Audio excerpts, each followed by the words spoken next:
The night was supposed to be a celebration, not the moment my world collapsed. My dad was turning 60, and the house in Sugar House was alive with laughter, music, and the clinking of glasses. I'd flown back from Chicago with a carefully wrapped gift, a sleek engraved watch I'd saved for months to buy, wanting nothing more than to surprise him and spend a warm evening with family. But that night, hidden beneath the glow of birthday candles, a truth surfaced that would tear my family apart. As the party reached its peak, Dad stood at the head of the dining table, smiling as everyone gathered around for cake. The room smelled of frosting and wine, filled with chatter and the hum of background music. But then his smile faded. His voice cut sharply through the noise, and in that instant time froze. "Megan," he said, his eyes locking on mine, with a seriousness that sent a chill through me. "The $200,000 I gave you, what did you do with it?" The fork in my hand slipped, clattering against the plate. My heart stopped. 200,000. I blinked, searching his face, wondering if I'd misheard. The $800,000 he wired me months earlier for my boutique was real. I knew every cent of that money, but this, another $200,000, I hadn't seen it. I hadn't even heard about it until this moment. The room fell into stunned silence. Guests shifted uncomfortably, their eyes darting between me, my father, and my sister Kristen. My throat tightened as I forced words out. "What do you mean? I don't know anything about that money." Before I could even breathe, Kristen jumped in. Her voice was high-pitched, shaky, but rushed. She probably just forgot. "Dad, you know how busy she is in Chicago." Her hands twisted together, her face drained of color like she'd been caught under a spotlight. "Forgot? How could anyone forget $200,000? My pulse quickened. Why was she so quick to cover for me? Dad raised a hand, silencing her instantly. "Kristen, I'm asking Megan." His tone was sharp, each word slicing through the tension like glass. Mom stood rigid behind her, clutching a wine glass, so tightly her knuckles turned white. Aunt Ellen, leaning against the wall, narrowed her eyes, watching like she'd been waiting for this moment. I shook my head, my voice trembling. "Dad, I swear, I don't know anything about that money. I thought the $800,000 was all you gave me." The weight of the room pressed down as whispers spread among the guests. My dad's expression hardened, his eyes shifting between me and Kristen. Then he said something that made my stomach drop. "I sent $200,000 to each of you. It was separate from the boutique money. I wanted you both to have something for your futures." A stunned silence followed. My chest tightened, my palms slick with sweat. If he had sent me $200,000, then where was it? And why did Kristen look like she already knew the answer? Before the chaos of Dad's birthday, my life had felt like it was on the edge of something extraordinary. For years, I had been grinding away in Chicago as a marketing coordinator at a mid-sized fashion brand. The job was fast-paced, deadlines flying at me, campaigns to pitch, endless late nights at the office. I worked hard, but deep down, I knew I was building someone else's dream instead of my own. My dream was clear and had been for as long as I could remember. To open my own boutique, a place filled with unique designs, curated pieces, and a personal touch that big brands could never replicate. I imagined a store that wasn't just about clothes, but about the experience where customers could walk in, feel special, and walk out with something that told their story. For years, though, that vision felt like a distant star too far to reach. Then, out of nowhere, my dad handed me the key. It wasn't a small gesture. It was life-changing. One afternoon, he wired me $800,000 with no strings attached. His words still echo in my mind. "This is your shot, Megan. Build something of your own." I couldn't believe it. $800,000. It wasn't just money, it was belief. His belief in me, in my talent, and in my ability to make something real. That transfer made my dream tangible. I wasn't just daydreaming about fabric swatches and store interiors anymore. I could actually build it. I began saving carefully, pulling together my own funds, alongside Dad's gift. Every spare hour outside of work, I poured into research. I scouted potential store locations, focusing on Salt Lake City, where I grew up. I wanted to return home, not just to be closer to Dad, but because I saw potential there. Downtown had the right energy, trendy restaurants, buzzing crowds, and a community that embraced local businesses. I could already picture it. Sleek windows displaying bold statement pieces, clean lines inside, accented with warm lighting, and pops of color. Racks filled with carefully chosen collections, not mass-produced, but hand-picked or designed by me. A store that represented both sophistication and charm. My store. The money opened doors I had never imagined. Lease negotiations, design plans, and inventory possibilities became real decisions instead of idle sketches in my notebook. My evenings were no longer filled with exhaustion from corporate deadlines, but with excitement, brainstorming names for the boutique, sketching logos, contacting designers. I was building something from the ground up. Every time I logged into my account and saw that money sitting there, I felt a surge of gratitude. I promised myself I wouldn't waste a single dollar. Dad had given me more than funds. He'd given me a future. I had no idea, though, that while I was busy planning my boutique, someone else in my family had very different plans for my future. It was just a few days before Dad's birthday when the first red flag appeared. I was sitting in my Chicago apartment, surrounded by boutique sketches and mood boards when my phone buzzed. Kristen's name flashed across the screen. We weren't close. Our relationship had always been more rivalry than sisterhood, so her call caught me off guard. I answered, expecting maybe a casual check-in, but her voice was stiff, almost rehearsed. "Dad's not feeling great," she said quickly. "The party's canceled. No need to come home." I froze. Canceled. That didn't sound like Dad at all. His 60th was a milestone he'd been talking about for months. He'd planned a big gathering at the Sugar House home, complete with his favorite food and family traditions. There was no way he would just cancel without even telling me himself. I pressed her. "Is he okay? What's going on?" She brushed it off. "It's just a cold. Don't worry about it." Her tone was rushed, clipped, like she couldn't hang up fast enough. Something was wrong. I knew Dad. He called me every week, always asking about my work, always checking in. If he really was sick, he would have told me directly. And Kristen, she was never the type to downplay anything. If Dad had a cold, she'd usually dramatize it, not dismiss it. The call ended, but it left me with a knot in my stomach. My instincts screamed that she was hiding something. Kristen had always lived fast. Flashy clothes, expensive vacations, designer bags she couldn't really afford. Growing up, she'd raid my closet without asking, brag about her life, and make sure everyone knew she was the one with the best stories. I'd learned to tune her out, but this time was different. This wasn't just about showing off, it felt calculated. I checked my texts. Nothing from Dad. Not a word. That silence was louder than anything. Kristen had said, the more I thought about it, the more uneasy I felt. Why would she want me to stay away from home on Dad's big day? The next morning, still unsettled, I called Aunt Ellen. She'd always been the reliable one in our family, the person who noticed details others ignored. When I mentioned the cancellation, her voice was skeptical. "Cancel? That doesn't make sense. I was just at your parents' house yesterday. Your dad looked perfectly fine. Excited about the menu, actually." My pulse quickened.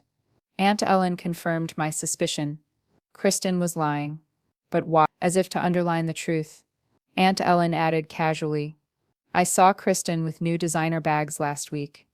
She's been spending like crazy. Jewelry, trips, the works, more than usual." The puzzle pieces started clicking. Her rushed phone call, her lies about Dad's health, her extravagant spending. It wasn't just about keeping me away from a party. Something much bigger was brewing, and Kristen was right in the middle of it. The moment I stepped off the plane in Salt Lake City, I already knew Kristen's story didn't add up. Still, part of me hoped I was wrong, that maybe Dad had really decided to cancel, and this was just a misunderstanding.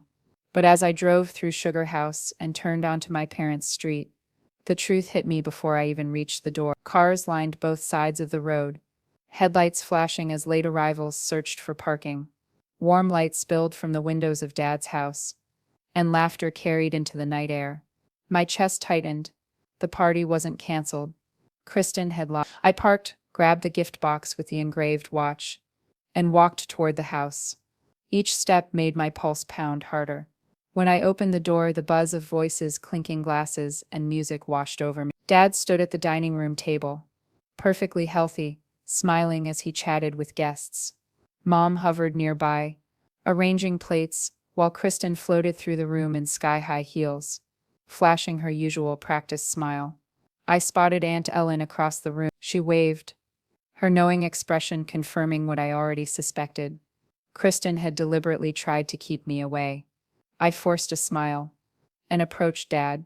"Happy birthday," I said, handing him the watch. His face lit up, and he pulled me into a tight hug. "You didn't have to come all this way," he said warmly. But as I stepped back, I caught sight of Kristen's face. For just a split second, her eyes widened, panic flickering across them before she quickly turned away. That reaction said everything. She hadn't expected me to be there, she hadn't wanted me there. The rest of the night, the tension was impossible to ignore. Mom kept her distance, avoiding my eyes and fussing over small tasks. Kristen laughed loudly with guests, but her voice carried an edge too sharp, Every so often, I caught her glancing at me, then looking away just as fast. Even her smile felt brittle, like it was about to crack. Later I pulled Aunt Ellen aside near the dessert table. "You knew the party wasn't canceled," I said quietly. She gave me a sharp look. "Of course. Your father's been planning this for weeks. Kristen's the one who told us you weren't coming." My stomach twisted. So it wasn't just a lie about Dad's health. It was a deliberate attempt to erase me from the night entirely. And then Aunt Ellen leaned closer, her voice low. "I don't know what's going on, but your sister's been spending money like crazy lately. Bags, jewelry, even bragging about Paris. It's not adding up." I glanced across the room at Kristen, her diamond earrings catching the light, as she clinked glasses with a gap. Mom stood stiffly beside her, her smile just as fake. The picture was clear now. The lie about the party wasn't just a cover-up, it was the start of something much darker. The night carried on, with forced smiles and uneasy laughter, but I couldn't shake the feeling that the truth was hanging just out of reach. Guests mingled, wine flowed, and the birthday cake was brought to the table. Dad stood proudly at the head, knife in hand, ready to make the first cut. For a moment it almost felt normal, until his expression shifted. His smile faded, replaced by a sharp seriousness that sliced through the chatter. "Megan," he said, his voice low but clear. The room quieted instantly. "The $200,000 I sent you, what did you do with it?" My entire body went cold. The words didn't make sense. 200,000? I clutched my glass, so tightly it nearly slipped. Around me, the guests froze, their eyes darting toward me. My throat tightened. "What do you mean?" I managed to whisper. Dad's gaze stayed locked on me, steady and unblinking. Before I could say another word, Kristen cut in, her laugh forced and her voice trembling. "She probably just forgot. Dad, you know how busy she is in Chicago." "Forgot?" My pulse hammered in my ears. "Nobody forgets. $200,000. Why was she rushing to defend me? Why did her voice sound like panic, barely disguised as reassurance?" Dad lifted a hand, silencing her. His tone was sharper now. "Kristen, I wasn't asking you. Megan, I sent each of you $200,000 separate from the boutique. Money, it was yours to use for your future. Don't tell me you don't know." The room fell into absolute silence. My heart dropped into my stomach. Separate money, for both of us. My head spun. I shook my head, my voice cracking, as I spoke. "Dad, I swear, I never received it. I thought the $800,000 was all you gave me. I didn't know about anything else." Gasps rippled through the guests. Mom's grip on her wine glass tightened, her knuckles pale, while Aunt Ellen's eyes narrowed, as if she had been expecting this moment. Kristen's face drained of color, her lips pressed tightly together. Dad's jaw clenched. "Then where's your share, Megan?" "Because the transfer was made." His words were like a hammer against glass. I turned to Kristen, catching the flicker of guilt in her eye. She avoided my gaze, her fingers twisting around her necklace. Finally, she stammered, "Maybe there was a mix-up at the bank. Dad, these things happen." Her excuse was weak, and she knew it. The panic in her voice gave her away. My mom stepped forward, placing a hand on Kristen's arm, but she didn't speak. Her silence was louder than words. The air in the room grew suffocating, every pair of eyes glued to us. I could feel the weight of betrayal pressing down. This wasn't a misunderstanding. My $200,000 had been taken, and from the look on Kristen's face, I knew exactly who had taken it. The room was thick with tension after Dad's revelation. His eyes stayed fixed on Kristen, unblinking, waiting for an answer she wasn't ready to give. She fumbled for words, her face pale, her hands twisting nervously. I used it for investments, Dad. Smart choices, you know. The excuse landed flat. Dad's expression darkened, his voice sharp as a blade. Investments? Then why did Aunt Ellen tell me you've been blowing money on designer clothes? And trips to Europe? The guest shifted, murmuring uncomfortably. My stomach turned as I looked at Aunt Ellen. She gave the faintest nod, confirming what she'd already told me. Kristen's head dropped, her shoulders slumping. Her investments were handbags, jewelry, first-class plane ticket. My $200,000 had been fueling her lifestyle. Every photo of her in Paris, every new accessory she flaunted online, every brag about her glamorous adventures, all of it had been paid for with money meant for me. Dad slammed his palm on the table, making the glasses rattle. You spent your sister's future on vacations. His voice carried a mix of fury and disbelief. Tears welled in Kristen's eyes. I thought it was mine, she whispered. I didn't mean to, but she couldn't finish. The words dissolved under the weight of Dad's anger. I turned to Mom, desperate for her to step in and demand accountability. But instead, she stood stiff beside Kristen, her lips pressed into a thin line.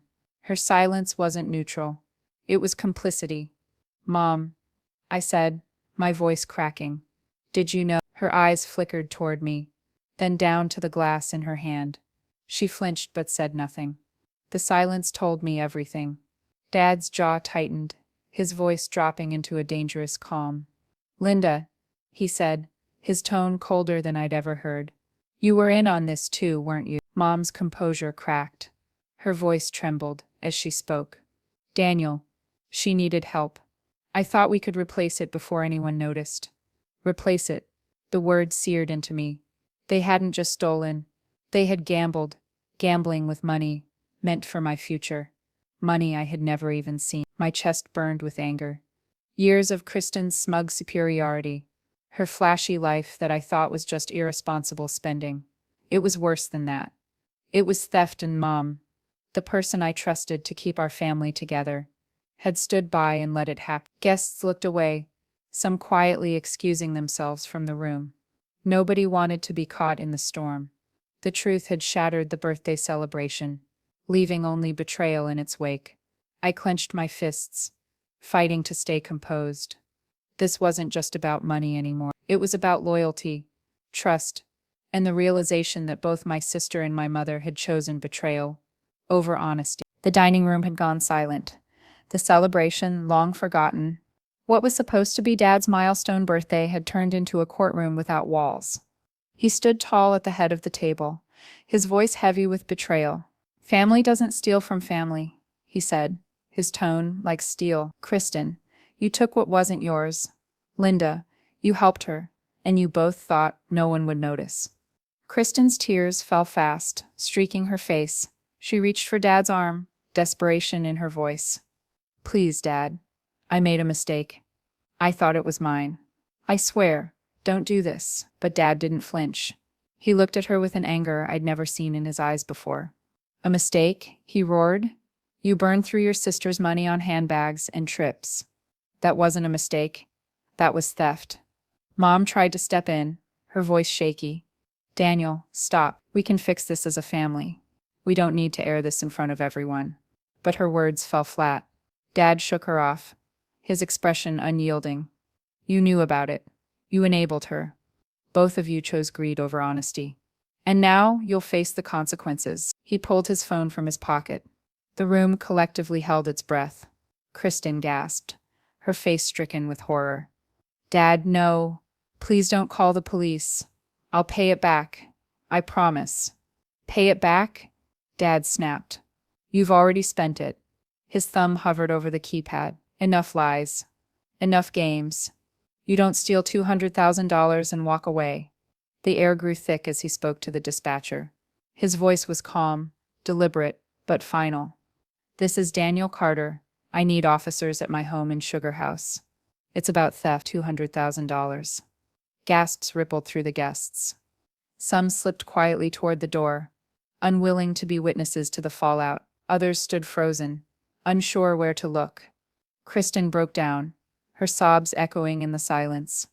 "Dad, please. I didn't mean to ruin everything. I didn't know what else to do."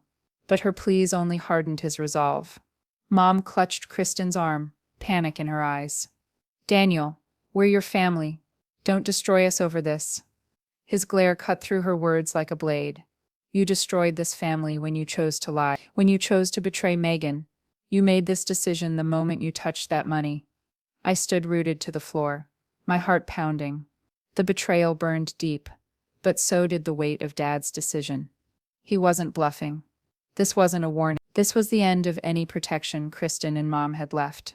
When the front door finally opened and uniformed officers stepped inside, the reality hit. The betrayal wasn't hidden anymore. It was official, undeniable, and irreversible. The police station was cold and impersonal, fluorescent lights buzzing. Above, as I sat in the waiting area with Dad and Aunt Ellen. Hours earlier, his birthday party had been alive with laughter. Now, the night had unraveled into something unrecognizable. Kristen and Mom sat in separate rooms down the hall, each under questioning. An officer approached us, his badge glinting as he spoke evenly. "Ms. Carter, we've taken statements from your sister and mother. You'll want to hear this." He led us to a small room, with a one-way window. Through the glass I could see Kristen slumped at a table, her eyes red and swollen. In another room, Mom sat stiffly, her hands twisting nervously in her lap. The officer began with Kristen. She admitted to accessing a joint account your father set up. It held $200,000 for you, $200,000 for her. She withdrew your share a few weeks ago, claiming she thought it was hers. My stomach lurched. A few weeks ago. That explained the sudden spree of spending. The designer bags, the flashy jewelry, the trips abroad. It was all my money. Did she say why? I asked, my voice sharp with disbelief. The officer nodded. She said she needed to cover personal expenses, but most of it went to luxury items. Clothes, travel, hotels. From what we can see, there's maybe $10,000 left in her accounts. 10,000 out of 200,000. My pulse hammered as I looked through the glass at her trembling figure. The confidence she flaunted at the party was gone. All that remained was guilt and desperation. "And my mother?" I asked, bracing for the answer. The officer's expression hardened. She admitted she knew Kristen was withdrawing the money. She even gave her access to the account. Her plan was to replace it before anyone noticed.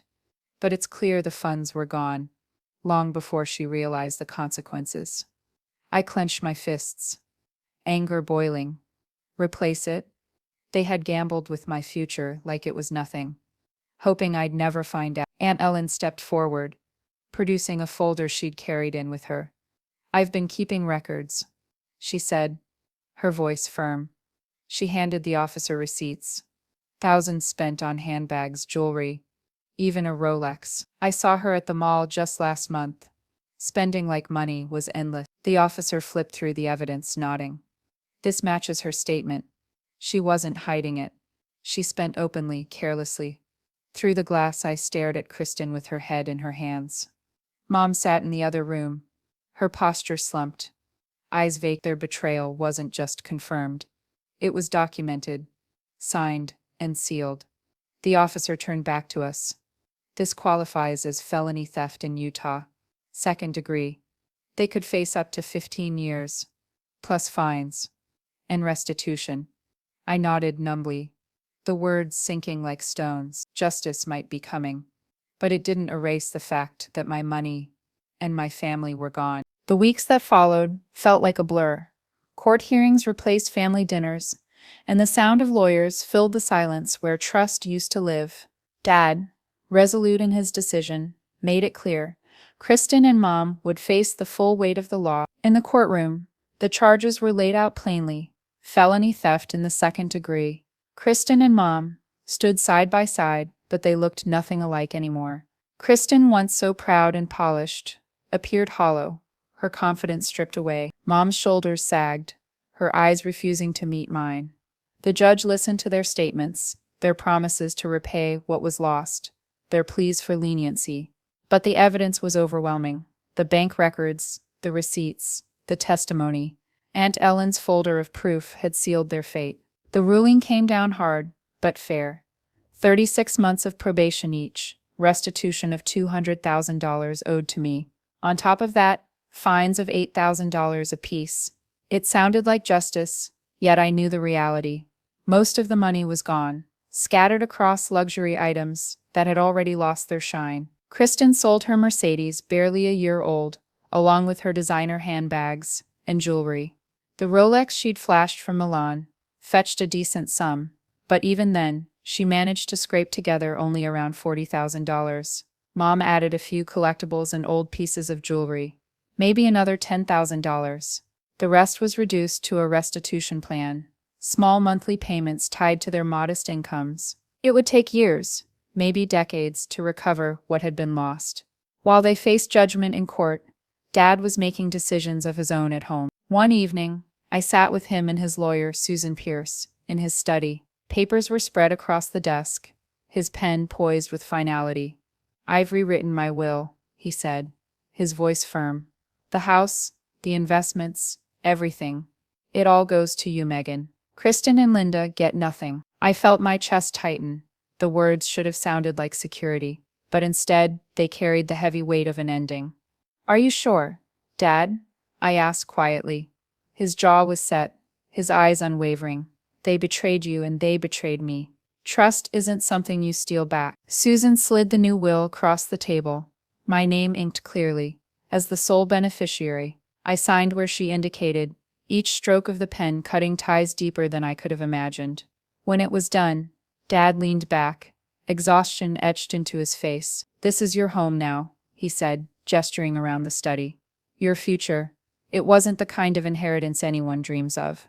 The wealth was there, yes, but it was stained by betrayal, by loss, by the knowledge that the family I once trusted would never be the same again." Months after the courtroom battles and the painful unraveling of my family, I finally stood before something new, something that was mine alone. The sign above the downtown storefront read "Carter's Charm," my boutique. The dream I had carried for years now stood proudly under the Salt Lake City sun. The space glowed with clean lines and warm light. Dresses and accessories I had curated with care filled the racks, each piece chosen for its story, its uniqueness. Customers began trickling in from the first day, curious about the fresh addition to the city's shopping scene. By the 6th month, word of mouth had turned into steady traffic. By the 9th, the store was thriving. A local magazine even called it Salt Lake's new gem. For the first time in a long while, I felt the pride of building something real from the ground up. The $800,000 Dad had given me had done more than fund a store. It gave me the strength to rebuild after betrayal. Each decision, from sourcing fabrics to designing the storefront, was a reminder that while Kristen and Mom had tried to tear down my future, they hadn't succeeded. Life at home shifted too. Dad, now retired, found peace in gardening and small routine. He often stopped by the boutique with coffee in hand, teasing me about my serious business face as I balanced books at the counter. Aunt Ellen, ever the anchor, visited often, sharing stories of her travels or bringing me local designers she thought would fit the boutique style. Our dinners together were smaller now, but honest, without the weight of secrets. Kristen and Mom lived on the edges of town, far removed from the lives they once flaunted. Kristen worked retail shifts and waitressed to make her restitution payment. Mom picked up part-time clerical work, her social circle long gone. The court's restitution plan forced them to repay me bit by bit, but I didn't wait on their checks. I couldn't. My life had moved forward, while theirs remained stuck in the shadow of their choices. Sometimes when I closed the boutique at night, I thought about the money, the $800,000 that launched my dream and the $200,000 that tore us apart. One amount gave me wings, the other revealed the rot within my own family. But in those reflections, I found clear. It was never just about the money. It was about what it represented: trust, belief, honesty, Kristen and Mom had let greed twist their choices until it consumed them. Dad and Aunt Ellen had shown me the opposite, that honesty, though painful, was the only path forward. As I locked the boutique's doors one evening, the city lights sparkled against the mountains. This was my home, my future, and my second chance. The betrayal had scarred me, but it hadn't defined me. Carter's charm stood as proof. Greed destroys, but honesty endures.